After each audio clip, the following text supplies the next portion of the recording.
Welcome back to Radical and Relevant, where we're exploring the genius of the gospel and its radical invitation for us to live very differently than people in the secular world today.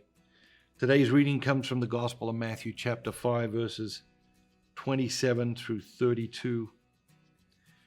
You've heard that it was said, "You shall not commit adultery." But I say to you that everyone who looks at a woman lustfully has already committed adultery with her in his heart. If your right eye causes you to sin, pluck it out and throw it away. It is better that you lose one of your members than that your whole body be thrown into hell. And if your right hand causes you to sin, cut it off and throw it away. It is better that you lose one of your members than your whole body go into hell. It was also said, "Whoever divorces his wife, let him give her a certificate of divorce."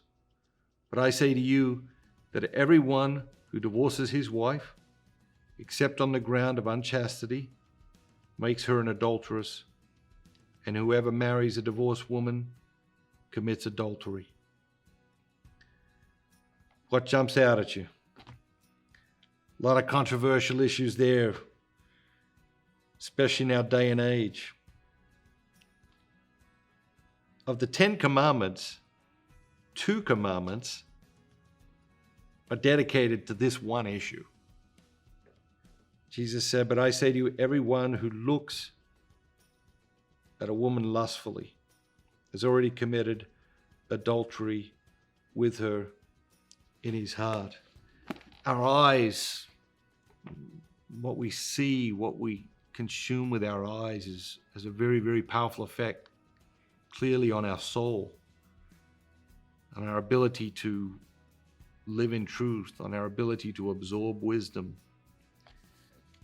When I read this, I think about the story in Genesis, Adam and Eve in the garden and the temptation. And what we read there is that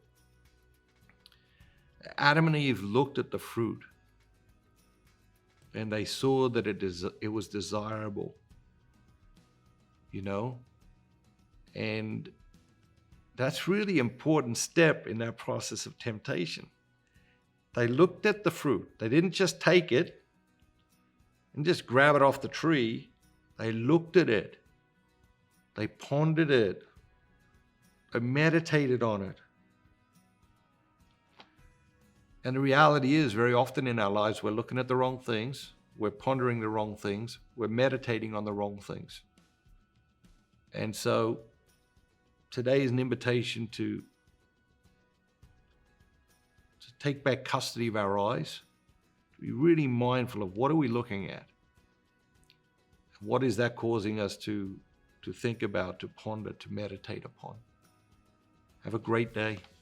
Remember, don't just be yourself. Be the very best version of yourself, all that God created you to be.